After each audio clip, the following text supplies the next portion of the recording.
Hello friends, स्वागत है आपका अपने यूट्यूब चैनल अंकित एजुकेशन अड्डा पर। आज हम बात करने वाले हैं 4 फरवरी की करंट अफेयर के बारे में। इससे पहले हम कुछ क्वेश्चनों का रिवीजन करने वाले हैं। आइए देखते हैं। पहला इम्पोर्टेंट प्रश्न है। पहला जो क्वेश्चन बनेगा वो ऐप से संबंधित बनेगा, पोर्टल से। तो सारथी ऐप सेबी के द्वारा लॉन्च किया गया है। डिजिटल ऐप संसद, जो डिजिटल संसद ऐप है, लोकसभा सचिवालय के द्वारा चालू किया गया। किसान मोबाइल ऐप आईआईटी रुड़की के द्वारा उत्तराखंड में चालू किया गया। गरुण ऐप भारतीय निर्वाचन आयोग द्वारा चालू किया गया। दिशांक ऐप कर्नाटक सरकार द्वारा चालू किया गया। सिग्मा ऐप भारतीय सेना द्वारा चालू किया गया है। माई पोर्ट ऐप केंद्र सरकार, सेंट्रल गवर्नमेंट के द्वारा चालू किया गया। जल जीवन मिशन पीएम के द्वारा चालू किया गया। आगे बढ़ते हैं। फिश वाले ऐप असम सरकार द्वारा जारी किया गया। वाई विरेकफ आयुष मंत्रालय द्वारा चालू किया गया। नमस्ते योग ऐप आयुष मंत्रालय द्वारा चालू किया गया। और मानस ऐप प्रधान वैज्ञानिक सलाहकार के द्वारा चालू किया गया। आगे बढ़ते हैं हम जीआई टैग के बारे में। केसर का जीआई टैग किस राज्य को दिया गया है? जम्मू कश्मीर को। कोविल पट्टी कटलाई मिठाई तमिलनाडु को दिया गया है। चौक हाउ, ये चावल है, इसे मणिपुर को दिया गया इसका जीआई टैग। तौलिया रुमाल का तेलंगाना को दिया गया है जीआई टैग। सोहराय खूवर चित्र के लिए झारखंड को दिया गया है। कंधमाल हल्दी के लिए उड़ीसा को दिया गया है। मिजो पूंछी मिजोरम और खोला मिर्च गोवा। इसके साथ साथ आपको दो याद रखने हैं। अगर मधुबनी दिखा जाए, मधुबनी तो बिहार से संबंधित है, और दार्जिलिंग की चाय असम से संबंधित है। ठीक है, आगे बढ़ते हैं। साहित्य अकादमी पुरस्कार 2021 के बारे में, इसका भी रिवीजन कर लेते हैं। ये बहुत ही इंपॉर्टेंट क्वेश्चन है, यहाँ से क्वेश्चन पूछा जा सकता है। हिंदी में किसे मिला है? दया प्रकाश सिन्हा को मिला है नाटक अशोक के लिए। अंग्रेजी में नमिता गोखले को मिला है थिंग्स टू लीव बिहाइंड।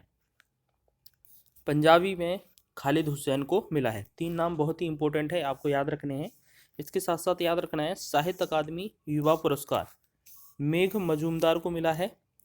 आगे बात करेंगे के बिरला फाउंडेशन द्वारा पुरस्कार दिए गए थे। ठीक है, इसके द्वारा सरस्वती सम्मान, व्यास सम्मान और बिहारी पुरस्कार दिया जाता है।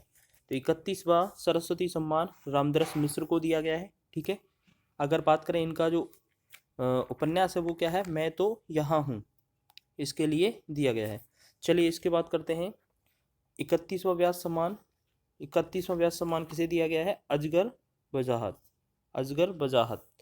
31वां बिहारी पुरस्कार किसे दिया गया है? आपको याद रखना है मधु काकरिया को। ठीक है, और ये 2021 वाले हैं। ठीक है, याद रखना आप। मिस हो गया था। ठीक है, और अगर बात करें सरस्वती सम्मान की जो राशि है वो कितनी कितनी दी जाती है? 15 लाख रुपए। व्यास सम्मान की राशि कितनी दी जाती है? 4 लाख रुपए। आप याद रखेंगे। और साथ ही साथ याद रखेंगे बिहारी पुरस्कार के लिए कितनी दी जाती है? 2.5 लाख रुपए। रामदरस मिश्र का उपन्यास था मैं तो यहाँ हूँ। असगर बजाहत किसके लिए मिला है? महाबली नाटक के लिए मिला है। और मधु काकरिया को मिला है हम यहाँ थे, इसके लिए। आगे बात करते हैं हम 56वें ज्ञानपीठ पुरस्कार के बारे में। यह जो पुरस्कार है वो किसे मिला था? नीलमणि को। ठीक है, 57वां इंपोर्टेंट क्वेश्चन है हमारा। 57वां ज्ञानपीठ पुरस्कार दामोदर को मिला है, आप याद रखेंगे।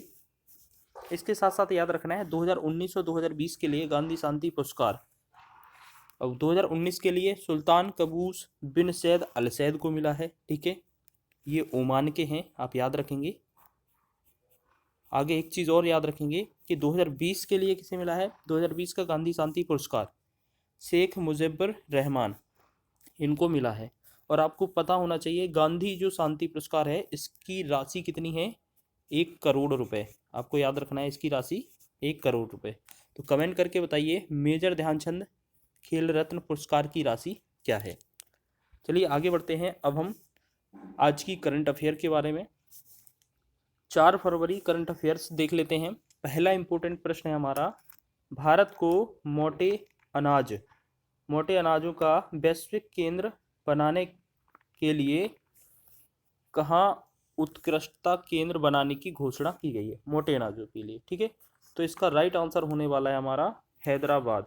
ठीक है, याद रखेंगे, हैदराबाद में बनाए जाने की घोषणा है। ठीक है, नेक्स्ट आगे बढ़ते हैं हम आगे।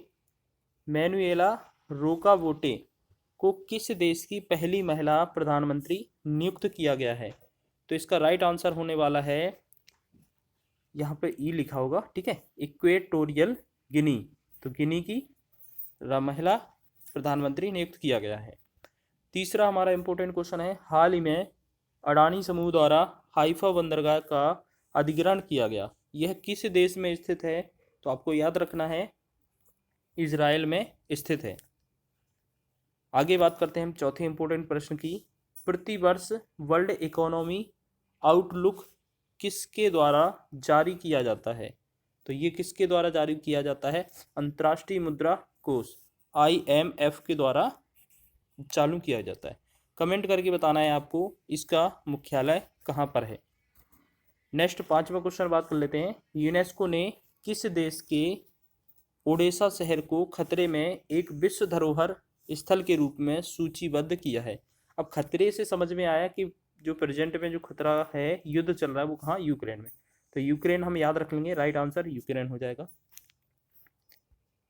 और अगर एक बात बताएं कि इंडोनेशिया में G20 जो G20 की 17वीं बैठक हुई है, 17वीं बैठक बाली इंडोनेशिया में संपूर्ण हो चुकी है, और जो 18वीं बैठक है वो कौन करेगा?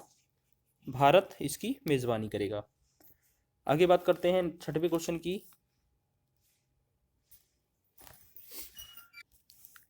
छठवां इंपॉर्टेंट प्रश्न है हमारा,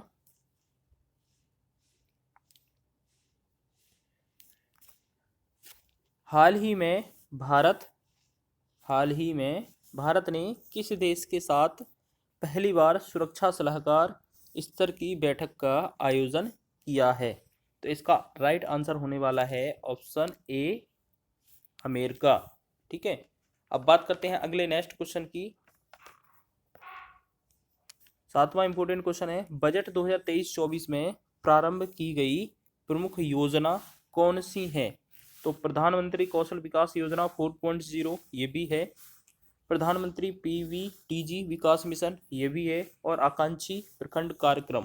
तो ये सभी के सभी जो योजनाएं हैं वो बजट 2023-24 के दौरान शुरू की गई हैं, या इनको प्रमुख लक्ष्य रखा गया है। अब बात करेंगे आगे आठवें क्वेश्चन की। IIRF MBA रैंकिंग 2023 में शीर्ष पद किस प्रबंधन संस्थान को प्राप्त हुआ है? तो किसको शीर्ष मिला है? IIM अहमदाबाद को। Right answer option number B.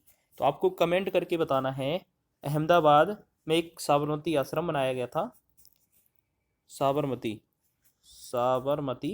आश्रम, तो ये किन्होंने बनवाया था? ठीक है, और आपको कमेंट करके बताना है। तो वर्तमान में गुजरात के CM तो कौन है और गवर्नर कौन है? क्वेश्चन नंबर 8 का आंसर लिख के बताना है आपको। ठीक है, क्वेश्चन नंबर 8 और आंसर लिख के बताना है। 9वें का क्वेश्चन है, हाल ही में INSAU UK द्वारा किसे लाइफ टाइम अचीवमेंट ऑनर पुरस्कार 2023 प्रदान करने की घोषणा की गई है? इंपॉर्टेंट क्वेश्चन है, इसका राइट आंसर होने वाला है हमारा डॉक्टर मनमोहन सिंह। ठीक है, ये पूर्व प्रधानमंत्री भी हैं। 10वां इंपॉर्टेंट क्वेश्चन है, 2 फरवरी को प्रतिवर्ष मनाया जाने वाला विश्व आर्द्रभूमि दिवस पहली बार कब मनाया गया था? तो आपको याद रखना है, 2 फरवरी को वेटलैंड डे विश्व आर्द्रभूमि दिवस मनाया जाता है, और ये कब से स्टार्ट हुआ था? तो आपको याद रखना है 1997 से। तो right answer option number C. इसके साथ साथ हम कुछ और फरवरी मंथ के इम्पोर्टेंट दिवस याद रख लेते हैं फरवरी मंथ के। तो 4 फरवरी को विश्व कैंसर डे मनाया जाता है, 12 फरवरी को गुलाब दिवस या रोज़ डे मनाया जाता है, आप याद रखेंगे। ठीक है, रोज़ डे। और 14 फरवरी को वैलेंटाइन दिवस मनाया जाता है। नेक्स्ट है 21 को अंतर्राष्ट्रीय मातृभाषा दिवस मनाया जाता है। 24 फरवरी को केंद्रीय उत्पाद शुल्क दिवस मनाया जाता है। 28 फरवरी को राष्ट्रीय विज्ञान दिवस मनाया जाता है। बहुत ही इंपॉर्टेंट दिवस हैं, आपको याद रख लेने हैं। सबसे ज़्यादा तो आपको पहला ही याद रखना है, विश्व कैंसर दिवस, और साथ ही साथ ये 28वां भी याद रखना है। यदि आपको ये वीडियो अच्छी लगी हो तो प्लीज़ इस वीडियो को लाइक और शेयर करें, और यदि आप अभी तक आपने हमारे चैनल को सब्सक्राइब नहीं किया है तो प्लीज़ सब्सक्राइब कर लें।